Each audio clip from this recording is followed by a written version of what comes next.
Hi, everybody. It is Joy, and I am with Scott Anderson from the Anderson Injury Law Firm, and we are continuing our series on myth busting, some of the things that happen when you go to court. And today's myth, which is particularly hilarious, is people going in with the assumption that the other side is going to tell the truth. So, take it away, Scott, on that myth.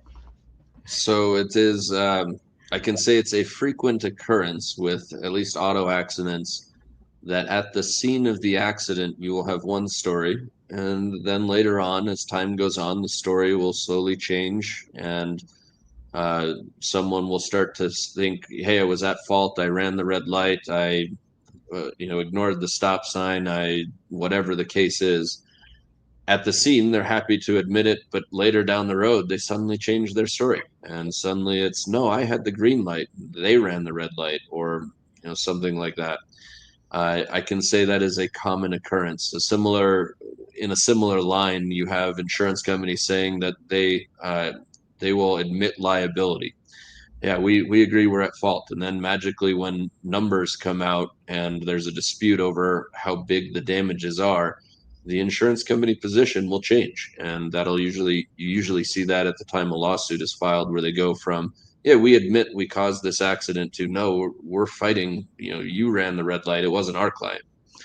And so you frequently see that. I can tell you the biggest place I see it is not. I see it with defendants sometimes, where someone doesn't want to admit later down the road that they were the one who ran the red light, or did whatever the bad act was. But doctors who work for insurance companies are the most frequent that I see, who can't give an honest story even when it serves them better.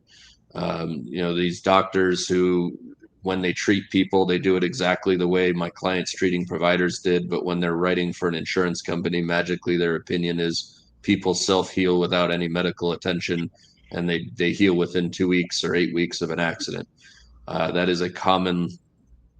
I I would venture to say it is a blatant lie that is told, but it's told because it benefits insurance companies, and so they pay handsomely to doctors who will say that in court. And so, will people lie in court? Yeah, absolutely. So that's what I have to say about that.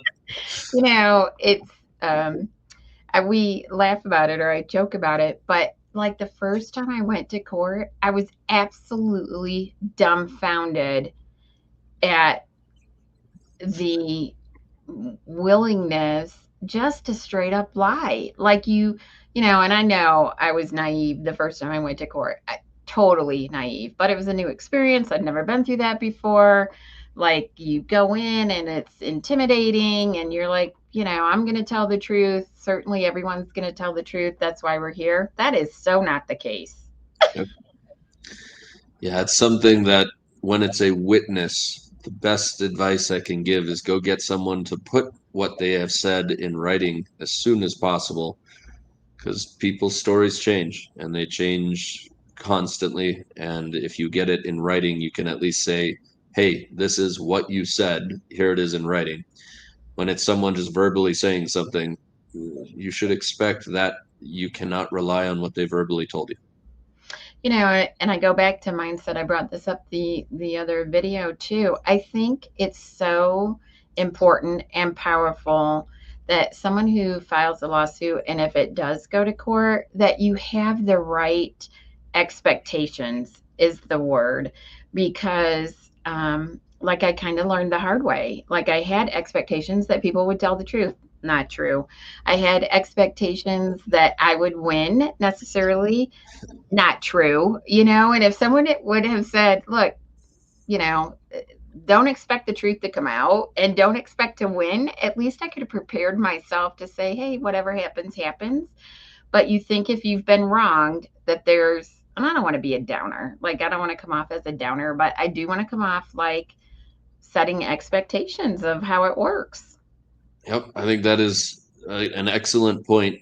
Whenever you are doing anything in the legal world, documentation runs everything. And if you are relying on what people told you, you are setting yourself up for failure. You have to have evidence of everything to be successful in court. Well, and I think, and you've talked about this before, is getting pictures. Yep.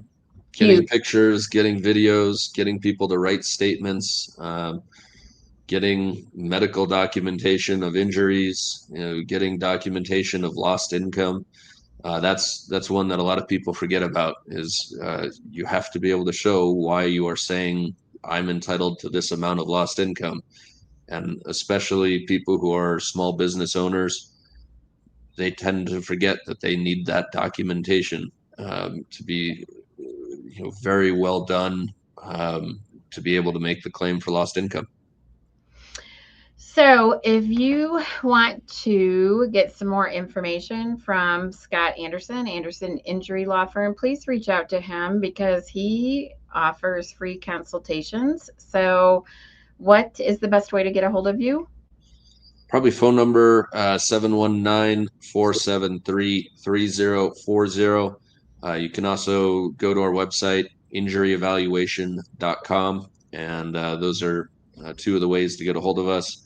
And then you have the YouTube page where there's all kinds of other videos and links to get a hold of us, as well as Facebook is another way to reach out. And look at our Facebook page for a lot of other information and tips and ideas to how to do things better. All right, next time the myth is going to be, and this one's a kind of a big deal, that judges and juries are unbiased. So we're going to dive into that a little bit because I really work in that space of how the data is biased.